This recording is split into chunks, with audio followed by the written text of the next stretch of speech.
life changes every day. Sometimes things will be going your way. Sometimes things work well for you. Sometimes it won't work so well. Sometimes you'll have your health, you're feeling good and energetic, have a yes I can attitude, and there's some things that can happen to you in life that can take all of that from you. All of that can go. Sometimes you might be financially secure, and a sickness, one sickness can wipe out an illness. Life always changes. But you can choose in the midst of all of this that's going on to be happy in spite of it. In the good times and in the bad times, you can make a choice. Viktor Frankl, he talks about that. He said the last of the human freedoms to choose one's attitude in any given set of circumstances, to choose one's own way.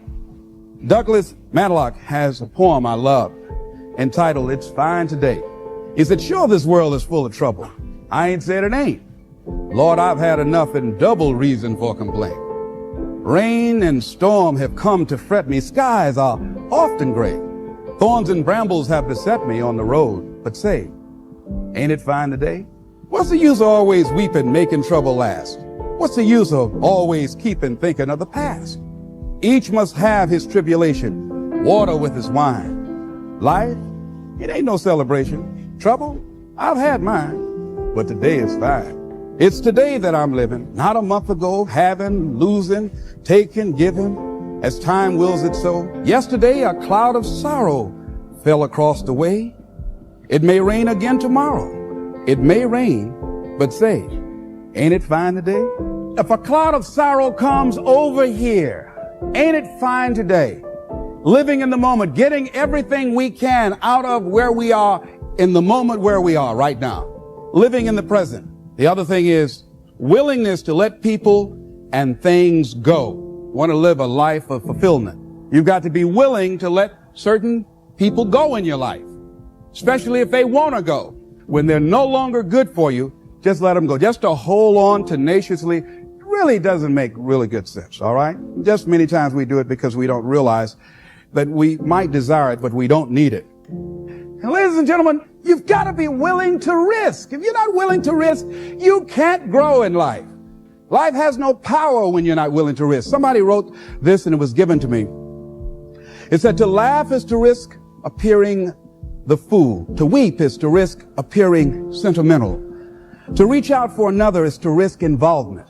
To expose feelings is to risk exposing your true self. To place your ideas, your dreams before a crowd is to risk their loss. To love is to risk not being loved in return. To live is to risk dying. To hope is to risk despair. To try is to risk failure. But risk must be taken, because the greatest hazard in life is to risk nothing. The person who risks nothing, does nothing, has nothing, is nothing. They may avoid suffering and sorrow, but they cannot learn, feel, change, grow, love, and live. Chained by their certitudes, they are a slave. They have forfeited their freedom. Only a person who risks is free. Next thing is face the truth about life and deal with it. And a lot of people, when someone in their life they love very much dies, they allow it to take such a toll on them. They make themselves miserable, and they literally will themselves to die early because they feel without this person they have nothing to look forward to. And no, life has other opportunities, other relationships, other experiences for us. And the people that we love really want us to go on. Other thing is, things are going to happen to you. Here, in order to have a fulfilling life, knowing that things are going to happen, expect the unexpected. Whatever happens to you, use everything for your upliftment, learning, and growth. Everything that happens, use it for your upliftment, learning, and growth. In the midst of it, ask, what can I learn from this? What can I get from this? How did I end up here? What's the blessing in this for me? Ask yourself that, whatever it is, and don't let it go until you get your blessing out of it, because there's a blessing there. There's a lesson there. There's something for you in everything that happens to you for you to learn from that experience. Look at it, examine it, analyze it, dissect it, take it apart until it reveals itself to you. And then get what you need from that and move on. The next thing is live each day with integrity. Don't try and get over in life. Don't try and cheat. See, a lot of people like to try and cheat. I was with a friend of mine and we went into a service station to get some gas. They gave me back too much change. I discovered it down the road and I was turning around going back. Guy said, "You're a fool." Hey man, what when they don't give people enough change? You think they flag the people down? I said, I'm not responsible for them. I'm responsible for me. I went back and I told the guy, "Excuse me, sir, you gave me a $20 bill too much." I gave it to the guy just took it and walked away, didn't say thank you. The guy in the car laughed, said, "I told you, you fool. I'd have kept that." I said, I'm not responsible for his attitude.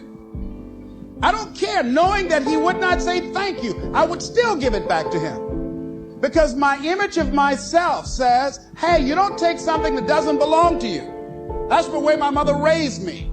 Don't try and cheat. Say, well, this little bit won't count. Everything counts. I like what Whitaker said, what you think about me is none of my spiritual business. So when you're keeping integrity with yourself, that's going to bring you under a lot of pressure. See, most people stop short of their dreams and park and get off the highway of life because of the rejections of life. You will always be rejected. It's no big deal. Jack Canfield said rejection is a myth. It's not like when somebody says no and then they slap you. No, it's just, to me, make no your vitamin. Get excited about the no. Why? Because every time someone says no, that brings you another step to a yes. You're getting closer. Trust me, you will win if you don't quit. You will win if you don't quit. Even a broke clock is right twice a day. The other thing is, as you look at yourself and look at your goals and look at your dreams, assess yourself. What are your strengths? What are your weaknesses? What do you bring to the table? When I looked at becoming a motivational speaker, I looked at all the speakers and I noticed that they were pretty much scripted. So I said, what is it that can make me stand out? I don't have any college education. I don't have any credentials. I never worked for a major corporation. What is it I can do to offset my weaknesses?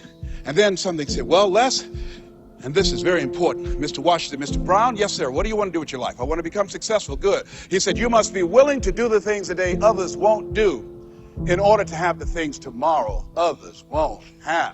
That's why you said you have something special. See, very few people go to seminars and workshops. They'll go to a concert, but showing up to get something that can expand their minds and help them to begin to see their lives differently, to give them a larger vision of themselves, they'll be too busy. Or they say, well, how much does it cost? Well, information costs, but it pays for itself.